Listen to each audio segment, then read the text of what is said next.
Hello humans, hello humans. February 28th, it's a little after 8 in the morning. I'm running a little tiny bit late. Got to get my ass into town and got a couple of appointments I got to get to. One will take about an hour, and then I can do some semi-regular shopping and then go meet with these other guys and discuss a few things and then head back outbound. Anyway, so all kinds of things to talk about here. Let me get my stuff settled. So Bitcoin's up to over 60,000 this morning. The projections on that are pretty clear at this point. As I had said, we're into the period of the crack-up boom. This is the Kondratiev understanding of how fiat currency systems end. It's not capitalism dying, it's the fiat currency central bank global reserve thing that's dying, right? Capitalism is the only effective natural economic system. Socialism, communism, all of these kind of things are artifacts, are ideologies that are laid over the economics, and they don't really work, and they always crap out. And they always crap out violently because of the nature of the hatred that is inbuilt into socialism and communism. These are hateful ideologies that have flaws built into their very nature by the fact that they were invented as whole structures by the Elohim worship cult. Anyway, so Bitcoin's way up last month or so, and it will continue to rise. As we get further into the crack-up boom, we can expect some pretty spectacular dollar numbers relative to Bitcoin, and then maybe ultimately we're going to break open the suppression and control on silver and gold, and we'll see them follow the same kind of path as Bitcoin within the crack-up boom. So we'll see commodities, okay? It's not going to be all commodities, because some things like real estate are not necessarily going to participate. It's an interesting time. So I'm actually expecting, as Bitcoin prices rise, continue to rise, as gold and silver keep banging against that wall of suppression, I'm expecting further degradation in the real estate market to the point that we'll actually have mainstream media having to comment on the collapse of real estate. It's already started with the commercial real estate. And so the commercial real estate market in the US basically has collapsed, and it is not going to recover anytime soon, and it's very likely not ever going to recover under a Federal Reserve note petrodollar. So that's what's dying, okay? The petrodollar that backs all the other fiat currencies is dying. The European Union thinks that they can keep their, the European Central Bank thinks they can keep their aggregate euro currency going, and it's already dying. And they're just scrambling like mad to try and keep it together against the continuing breakup of their European Union, which was, you know, not an organic thing. It was engineered since the 1960s. I saw the beginning of that. I saw the beginning of the Mother Weffer's push towards a common united Europe that they could wield like the United States as a single entity. I saw that in the 60s with the introduction of the common market language and how they started changing and doing their social engineering then. Because that was anti-organic kind of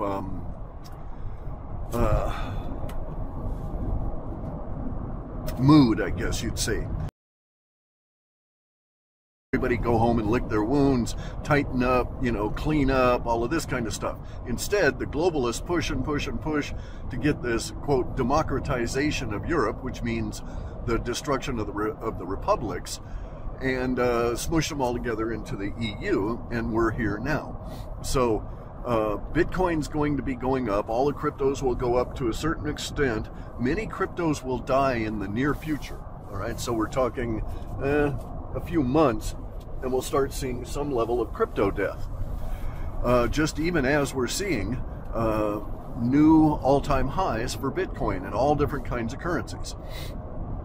We're very close to that in the dollar. Once we get a new all-time high over 63,000 in Bitcoin in the dollar, then it will really rush up. The projections are by a lot of people that are doing charting, this kind of shit. The projections are that this will, that Bitcoin's going to scale up fairly rapidly as we approach the halving, which is estimated to be April 19th now. You know, it's based on many transactions, really. How many transactions are in the blockchain. And so the projection is April 19th. As we go through there, the projections are that the Bitcoin price will exceed $120,000 US. So it would double from today's value over these next few months, assuming we follow the more or less regular pattern that we encountered, that we all have so far encountered in halving years. So if we have that, we'll go up over 120,000. Maybe that takes, you know, into fall or something, and then there'll be a pullback. It might be a $20,000 or $30,000 pullback, and so Bitcoin might drop back down into the upper 90s, right? Okay, so what are these guys doing here? Hang on, I've got some squeeze driving to do between buses and weird-ass contractor guys. Okay,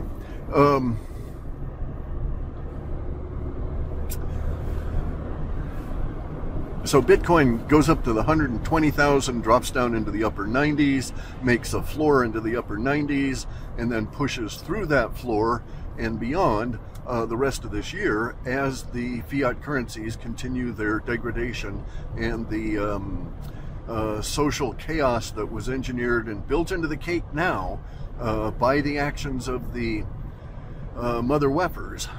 So there will be contention with all of the invaders. They're here. We've got to deal with them. There won't be an easy resolution. They're not going to become nice and peaceful USA or European citizens. Their intent is to invade and take over and cause problems. So this will occur. That's going to further cause degradations within the economic system, because you can't have activity as normal when you're in the process of being invaded and fighting off an invading force. This is going to be, the rest of this year we'll be going through this. The economic aspect of it, the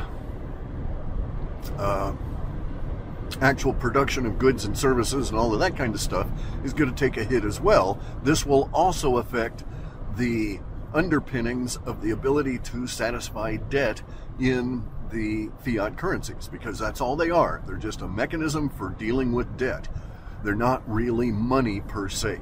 They're a debt that you take on when you use their currencies. So this will continue to degrade and will even accelerate as we go through the year. So it might be very feasible that we have a solid floor in Bitcoin around $100,000 by the time we get to Christmas. Thus, we have the we'll meet the conditions for the $100,000 Bitcoin parties during a Christmas season that were in the Alta reports, and it would make sense. So we'll go up to 120, and then we'll crash back down. It won't be a crash; it'll be a reduction, a consolidation, whatever you want to call it. Go back down to in the upper 90s, and then fight our way over 100,000 by Christmas as a solid floor. Okay, and so this is the action within fiat currency worlds relative to the fiat currency is the sudden rise, the boom, then the retraction, the pullback, and then consolidation and flooring, and then another rise.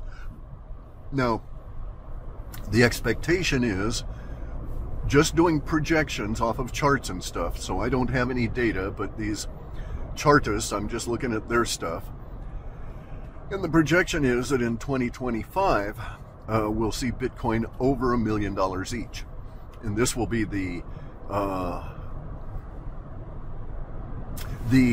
end, truly the end of the petrodollar as we get into those kind of numbers. It just won't be worth even messing with as a debt settling instrument. So Bitcoin will be huge. BTC will be hugely impacted over these next 2 years, and it will carry along with it a number of related currencies, and this will include all of the BTC clones, but also it'll bring in Ethereum and Litecoin, Monero. Monero is going to have a really big future here, especially in these next couple of years, as the statists go fucking batshit and try and control everything. And so Monero will be used as a relatively non-traceable settlement vehicle. It'll have a lot of demand. Beyond that, there are going to be other alt cryptos that survive for various different reasons, but at this point it's betting on any individual technology unless you've really gone into those technologies and really examine them and understand where the utility is and why they will survive this period of time. The period of time we're coming into is going to force everybody back to solid money, to realistic valuations on stuff as the petrodollar dies, and then all of the other fiat currencies that are attached to it.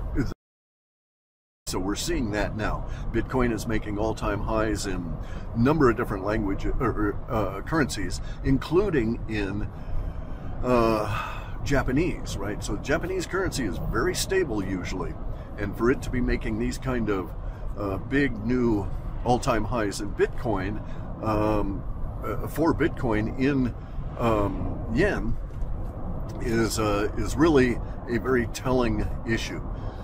So we're just here now, and so there's going to be, this is the wealth transfer period where those people that were hodlers and got into the idea of digital scarcity and settlement vehicles versus hard currency and so on are going to benefit for that attention to the currency and all things economic, and they're going to benefit for their acumen and for their courage in acting against the general trend and herd, right?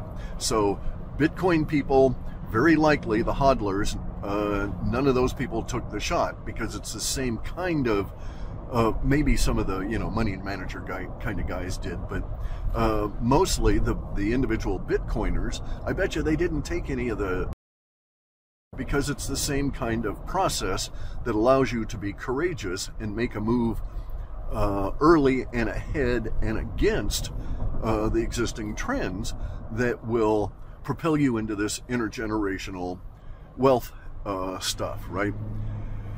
Same thing with silver. Buying silver way the hell back when it was, $8 a sack, $8 an ounce for junk silver means you were that prescient, that much ahead. And so those are the people that are being rewarded now by the activity within the degradation of the fiat currency and the wealth transfer aspect of it. Remember, wealth does not go away. It doesn't disappear unless you bury it in the ground. So that's really the only way that this kind of stuff goes away. You'll always lose a little bit here and there, but in general, wealth sticks around. It just transfers from one form to another as you go through into the future here. And we're in one of those transitional periods now. This is going to be relatively exciting for people. You'll have all kinds of people getting whipped up. All-time highs in dollars for Bitcoin are always something that everybody gets excited about. Also, this time it's going to be coincident with all kinds of crapola going on in the general dynamism of the populace. So we're just about to get into March. We'll probably cross a couple of significant Bitcoin thresholds here in March. Maybe we'll, go up another 20 or so percent fairly rapidly in Bitcoin and get up over the 75,000 mark. This is it's not resistance in that sense, in the chartist sense, but it is a key peg at 75,000 for a Bitcoin, because that was in the data sets way back when as a minor temporal marker. There's another very large temporal marker, which is 88,000, right? And so Bitcoin had this thing back in the day, way back when the data set said that it would rise up to $880, and then it would fall back, and then it would do this 3 times, and then it was never ever going to go back down below 880. We have that same kind of language for 88,000. Okay, so it'll go through 88,000, and then it will set a floor in the range of 88,000. Maybe it'll come down to 84,000 and then go back up to 88, and then come back down and then go back up. But it'll do the 88 business 3 times, right? So it'll go through 88,000 3 times, and then it's done with 88,000 series of ferns. And we won't be repeating that. So then it'll go on up to its 120,000. So maybe that'll be, maybe we'll reach those kind of milestones post-halving. So sometime after the 19th of April, maybe we'll get into those kind of numbers. Bear in mind, it's not Bitcoin that's becoming more valuable. Well, it is in a sense, because value is an emotional attachment to an idea, like Bitcoin or gold or silver or whatever. It's an emotional thing. So, but after the halving is when I suspect that we'll start going through some of these very key temporal markers relative to fern to Bitcoin prices, and that those will also be commensurate with all of the activity that's ongoing through this period of time. So in March, we're going to have lots and lots and lots of violent activity, new stuff happening. This will include reactions within the currency and economic situation relative to basically what's going to happen is that there will actually be reactions within the social order about the pricing and so forth in ferns of various different kinds of commodities, and these things will have shock. They'll initiate shocks within the social order. So it's going to be a huge shock when silver breaks out of its value range that it's being constrained in. This will happen because of some breakdowns that will occur within the quote exchange system, which is really a control mechanism. And so the Bitcoin and its fern price, also it's priced in kroner or whatever the hell, right? All these other currencies. It'll be making new highs in all these global currencies as we get to the point where that triggers things within the control mechanism and starts affecting the price of silver and to a lesser extent of gold. So it might well be that, by the time we get into 2025, we've got gold at maybe it's doubled in price. Maybe it's in the $5,000 an ounce range. And at that point, silver should have busted out to where it's broken through $50, $80, $100 an ounce. So we have language now in the minimalist little bit of scraping I can do. So let me emphasize that. I do not have the hundreds of millions of reads that I used to in my processing because of the situation, the costs and so on that are involved in that at this day and age, as well as the bandwidth. I just don't have that here. I had a complete, I had 1/3 of a T1 line, so vast quantities of bandwidth at my old office before we moved. Now out here on the coast, I just have to deal with the best bandwidth you can get on a residential line. I had had a special line run into me from the phone company at a huge cost back in Olympia at our other address. I think it was done in, what did we do? Maybe that was 2002 I did that. It was a fantastically huge cost. It cost like $1,600 to run that line. We had to, you know, drive it under the road and tunnel up 100+ feet to get it into the house. But it was huge bandwidth. I mean, it just incredible. Anyway, though, so I don't have that now. So all of my projections are based on a minimalist data set. So the probability of errors is very high, and the probability that the errors are going to be wildly off is very high as well. So if I'm going to get an error on this, it should be ending up as pretty spectacular error. It's 8:30. I can probably make it here. I have a bunch of stops, so I got to do all these little chores as well as these couple of meetings. I'm going to try and squeeze in a little chore before I get into that first meeting. Shorten some of the duration. We've got our sick dog, and my wife is just not really health-wise just up to dealing with all kinds of stuff, so I want to try and get back as soon as I can. Anyway, though, so I expect that we'll have kinetic activity in March. We'll have frenetic, freak-out kind of economic activity in April. We're going to have all kinds of information that comes out as a result of this, simply because as the dollar degrades, there's less ability to pay people to keep their mouths shut. Is fundamentally what it amounts to, right? The whole system is breaking down because the dollar is breaking down, because the Federal Reserve note is breaking down to the point where it has no purchasing value and people have no confidence in it. So they're going to act differently. And they already are. We're seeing the effects of that all over. So I personally think this is a very exciting time. You know, I have some Bitcoin, I have a few of those guys. So I'm interested in following along with it. However, my real problem is I'm feeling so Soviet, right? I feel like I'm back in the USSR. In my day, in the 60s and 70s and 80s, there was a joke, you know, that in the Soviet Union, you worked your ass off and you made good money, but there was nothing to buy. And so that was it. If you saw a line on a street corner near any kind of a store, you went and got in that line because it meant there was something in that store to buy. And everybody had money because there was nothing to buy with the money. So it's just a weird situation. So for me, it's kind of like that. So I was lamenting the other day about how Soviet I feel because I can't find a single-story house, right? I mean, I can find them that are 6 and 7 hours away, but that's just not feasible. We're just not going to be able to do that. It has to meet certain criteria anyway, you know, relative to like wheelchair access and that sort of thing. You know, and the number of bedrooms, you know, if it's a single-story house, no problem.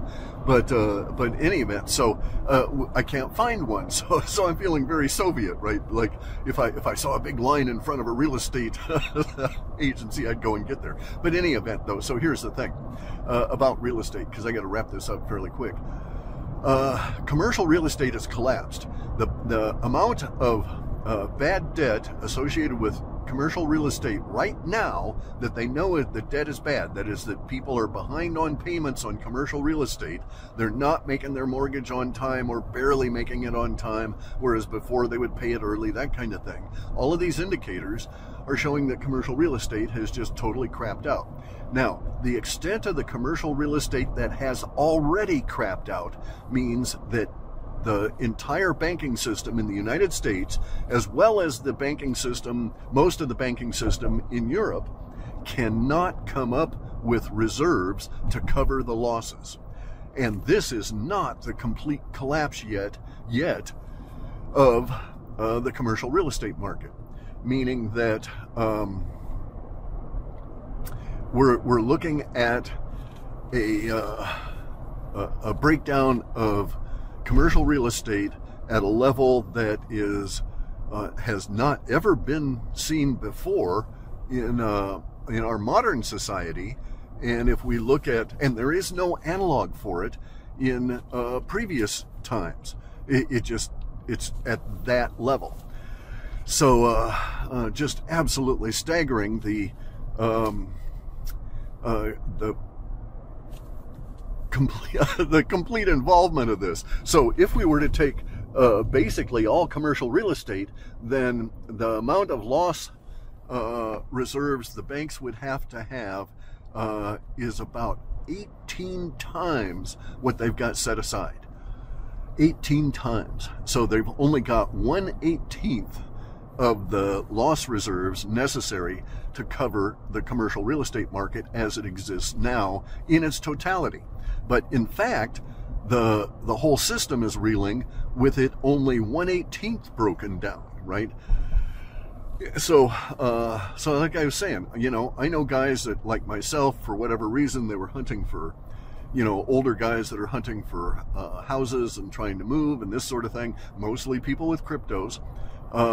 So they feel, you know, they've got the financial freedom to do this at this time.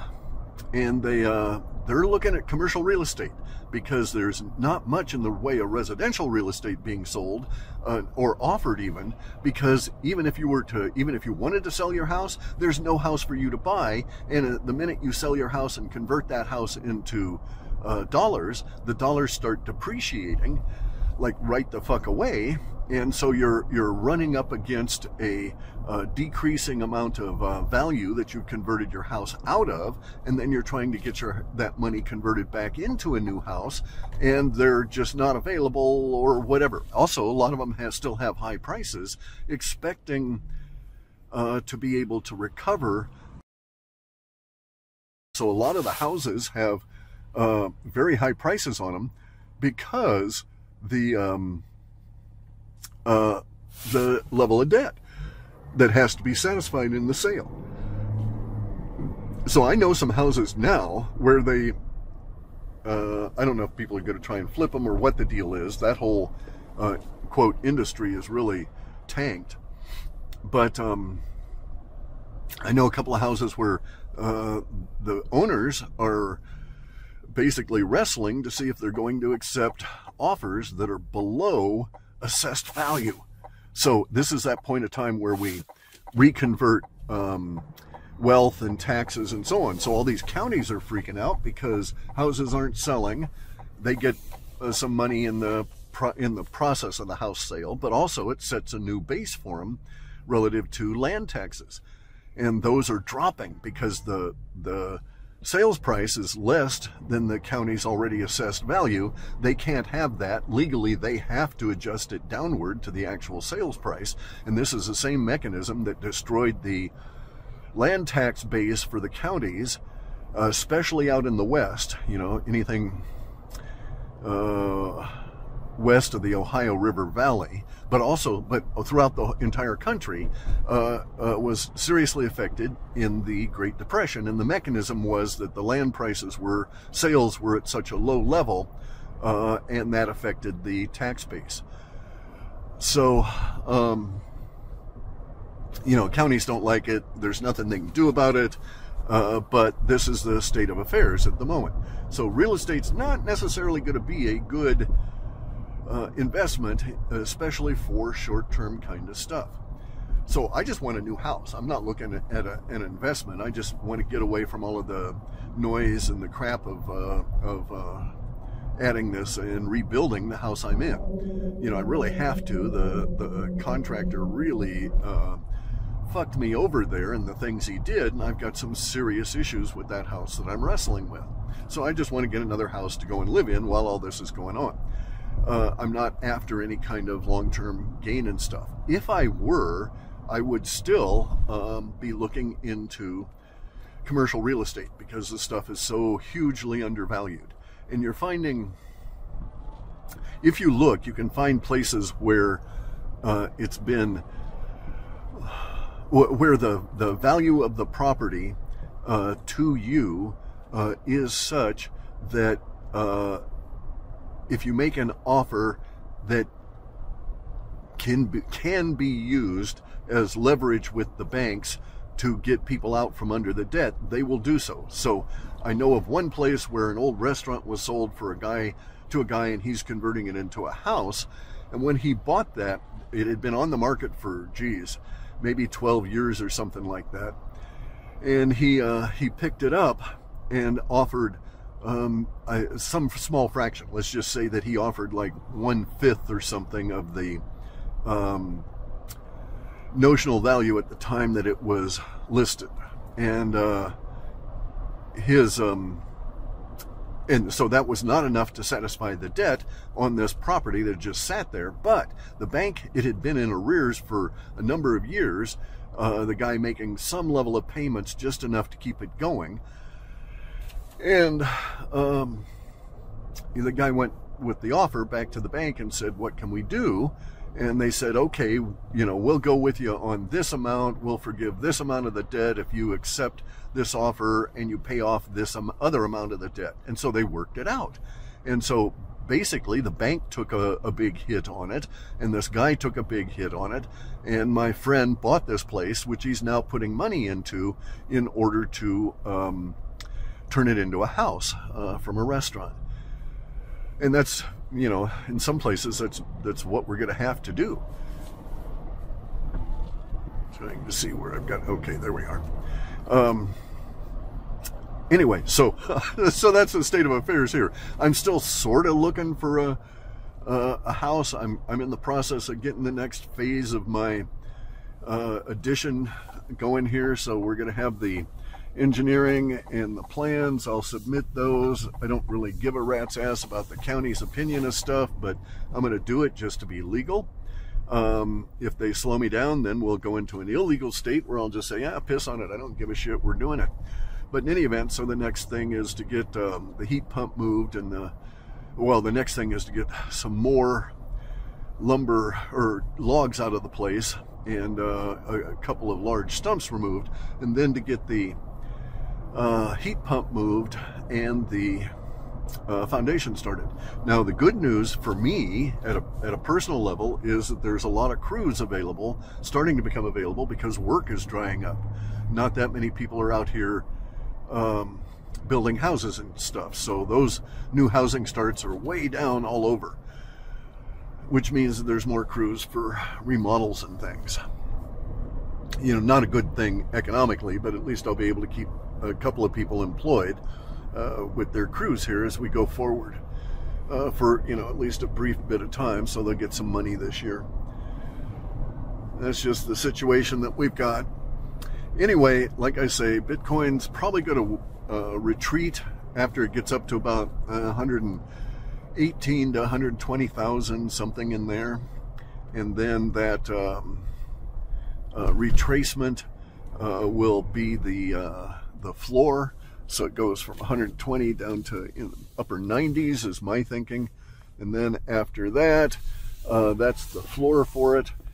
And we go back up into the over 100,000 by Christmas of this year. And that's our floor for 2025.